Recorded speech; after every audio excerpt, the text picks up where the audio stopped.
Hi, guys, and welcome back. And thank you to my 13 subscribers. Please keep liking, please keep sharing. Comments, ideas are always welcome.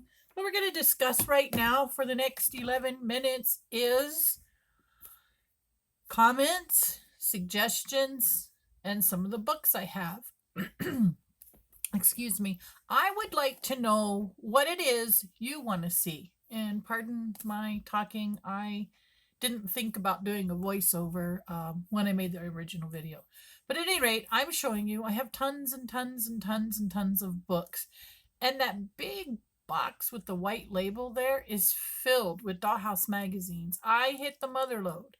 This is one of the ones that I'm going to be looking at when we go to make the mixer upper. And I wanted to maybe pattern the mixer upper after this, and I'm going to go through the examples as soon as I'm kind of just flipping through.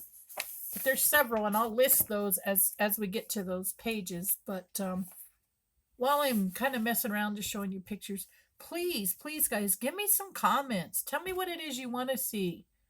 Tell me what you don't like, and we can avoid what you don't like, and we can build on what you do like. Um, I'm actually looking at getting a mini table saw. So hopefully that'll all work out and I can actually start cutting my own stuff. My husband is so fantastic. I give him the dimensions, I give him the width, the length, whatever, and he'll go get that. Okay, right now, without interrupting myself, what I'm showing you is parts of the mixer upper. There's so much stuff in there, guys. We're going to have a blast. I mean, we're going to take each and everything that I have, look through it, and see if we can't fabricate it. I guess that's a word that I could use. We're going to try to come up with a plan. Like, which one of these? I don't think the cabin, the log cabin's probably out. The Rex, an old time movie theater, would be fun. That would be a fun build. But I don't think I'm going to do that with the mixer upper material. I'll do that with foam board. There's the church. It's a traditional church with pews and a pulpit. We could do something like that at another point. There's the 1900s barn. I don't know why, but I'm drawn to that barn. That is just so cool. We could make a really nice house like that. Cottage with a tin roof. That's doable. That's pretty easy. And then we're going to go to the ranch with a wraparound porch. That would be really easy. We could do that. And then the one below it is just a Victorian house with gingerbread detailing. And I don't like gingerbread detailing. This guy is a 2-story with a basement. I will do the gingerbread trim if you guys want to, but I'm not a happy fan with it. This is the 3-story with dormers. I love that one. That one's pretty easy. Basic. It's got a lot of windows, but it's a basic build. This one is a farmhouse with a tin roof and chimneys. Also another basic build, which would not be difficult. And then the one, that's just an open front, unfurnished house. So we could do that one. We could do any of these. All you got to do is let me know what you like. These on the last page, the house with a picket fence, the mission church would be fun, but these are just basic builds. I mean, like real basic. If you were doing a railroad, like a railroad model something. But you know what, guys? If you're into that, or your hubby's into the whole railroad, train station tracks, and he's building them, make a great Christmas present. And we could do it. And then now this book right here, I was working with kids at one time as an art director, and we did a lot of dioramas, and this was one of the books that got the most use. I'm going to call it my second favorite. I actually have an all-time favorite, and it's the one below. We went through this book. We used it a lot for everything. You can literally build nicest, cutest little shoebox rooms, and that's what we did. I had a patron that would come in, and they utilized our recreation area for pickleball. and her name was Candace, and she used to bring me shoeboxes, and she'd bring me tons and tons of these shoeboxes, and we used this book to make the dioramas, and they were just perfect for one scale, just really perfect. This is tips on cutting and doing, and like I said, if that's something you're interested in, if you want to get into some detail work, we can always experiment together. These are the shoebox rooms. That's a little fireplace. It is adorable once it's put together. And there's one of those in that mixer upper stack that we're going to have to work and build on, but it's already got that basic front. So it's going to be fun. There it is in white. And then the next pattern I show you is going to be for that little blue chair you see with a pink pillow in it.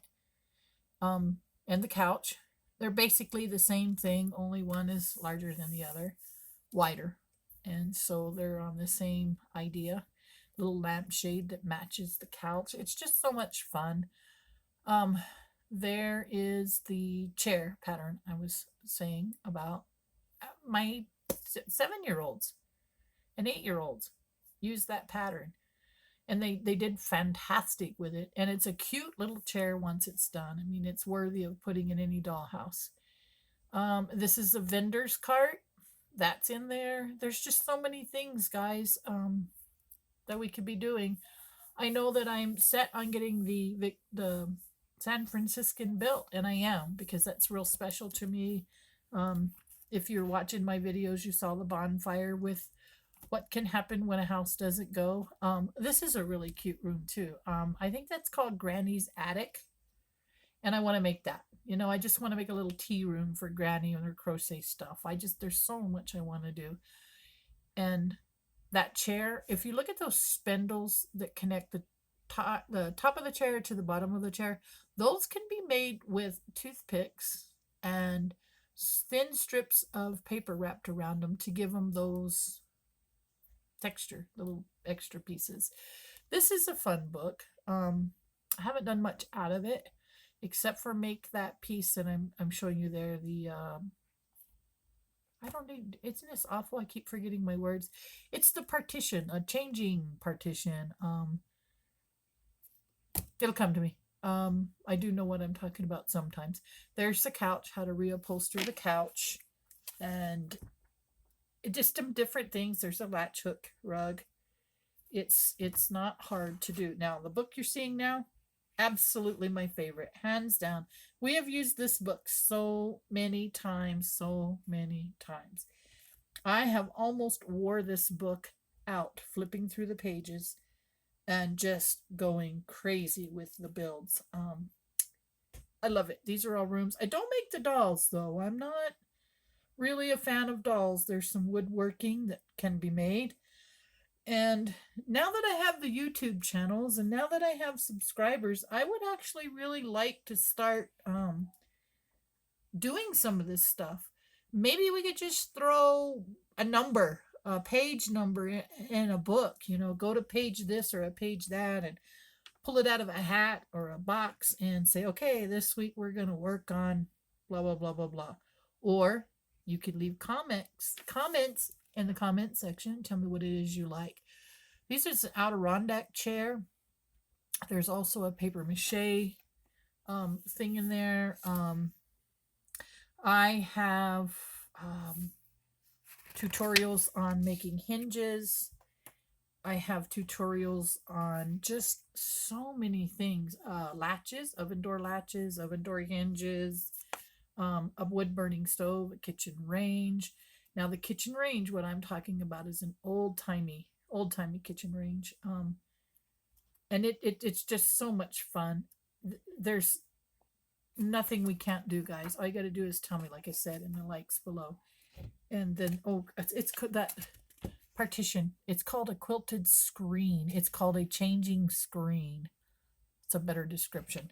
But we could be doing rustic chest of drawers. I'm just going through things that come to mind. We could do, we could work on some paint techniques. We could work on flooring.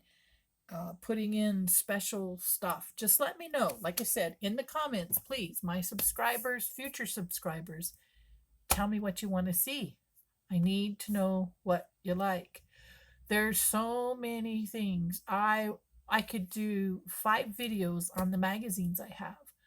This is actually curtains, different valances and different styles of curtains. And then there's also a paper mache pattern in here to make a little teapot, which I thought would be fun. We could do a little teapot with a little, I don't know, cozy scene with a little mouse maybe reading. This is it. So see I don't know if you can see it real clear, but a real cute pattern. Everything's there. Everything we need is right there to do it. So all you got to do is say the word. We are going to finish the San Franciscan 550. And at that point, I want to designate Wednesday nights to decorating it, painting it, putting it together. So things like this little topiary, these would be stuff that we would do probably on the weekends. I'll post it maybe Monday or Tuesday, and then what the work I do on Wednesday night, I'll post on Thursday and Friday. It takes me a day or two, guys, to edit and get it up there. But here I'm looking at Halloween costumes. That is right around the corner, and you can make little goblins. I mean, these I'm not really that much into